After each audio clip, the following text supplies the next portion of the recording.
exciting for us after so many months of planning to be finally here in Dingle, in the Skellig Hotel, for this, what we hope will be a really tremendous walking symposium on the theme of walking conversations, the art of paying attention. And we draw on Tim Ingold, who will be our keynote tomorrow, his notion of the art of paying attention, or the concept of paying attention. And we as sociologists also think about walking really generating what we call non-procedural methods, so more creative, not formulaic ways of doing life so. But walking connects all of us. The interest in walking has increased in the last decade particularly, both in terms of the practice of artists, so artists using walking as part of their practice, and we have Blake Morris and Andrew Duggan and Maggie here to talk about that. And social scientists using walking as part of their work. Anthropologists and ethnographers have always walked. Social researchers have always walked in terms of doing our research. But the other thing that stands out for us is the popularity of long-distance walks. Walking, as Arpan tells us in his fabulous book, Walking into the Void, is foundational to our being human.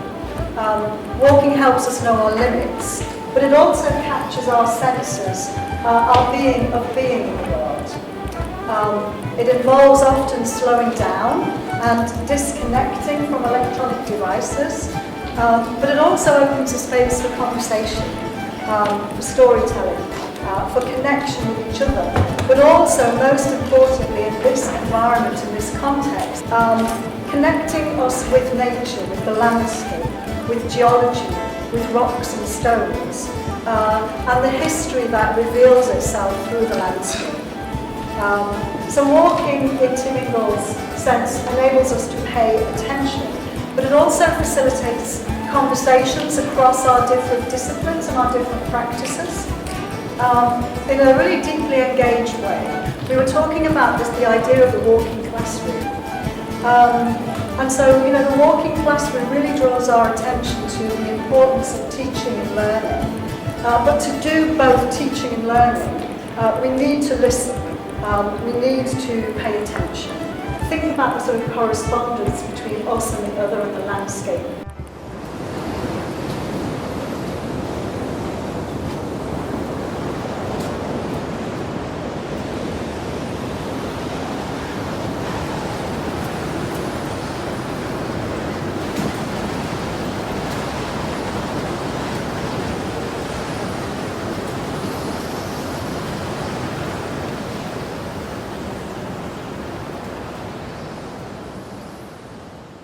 In the walk, we got into the idea of big, deep conversations very quickly, where you mightn't have just sitting down over a cup of tea.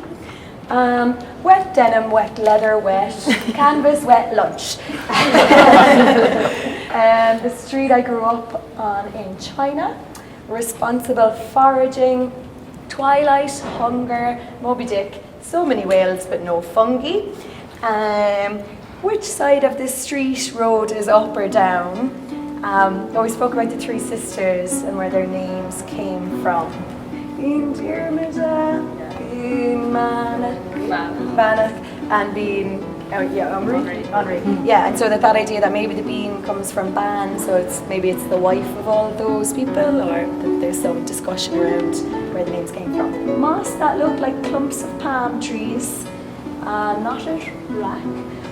Afraid of falling, but there was always somebody there, so yeah, it was treacherous at times.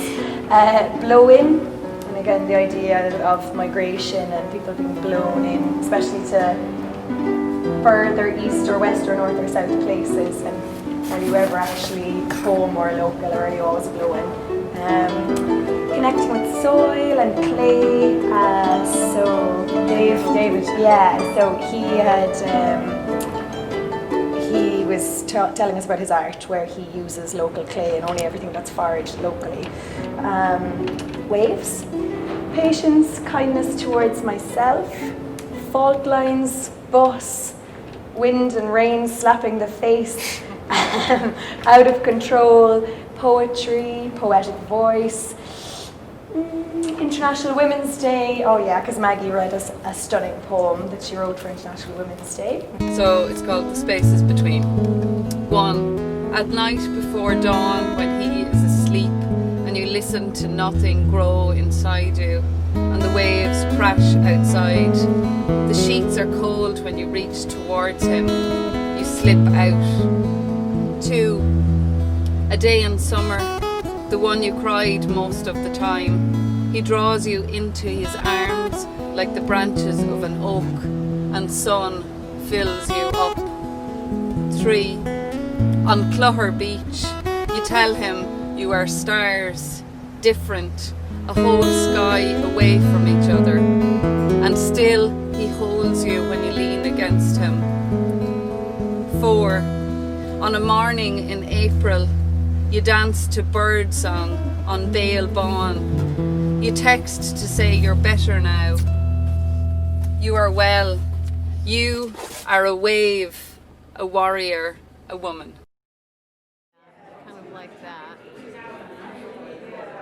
The idea of a walking, talking cure, and I mean that in terms of if the problem is really something like the disenchantment of the world, then this could be something like a process of re-enchantment, re-mythologizing, a reanimation of a landscape, or at least rediscovering something like the way in which the landscape and the place is animated. We talked also about embedding this kind of teaching, this kind of learning, a post-procedural or post-didactic form of education into classrooms, community group meetings, planning meetings and so on. That idea of using walking, talking, attending and so on as a living lab for doing this would be very useful, we thought.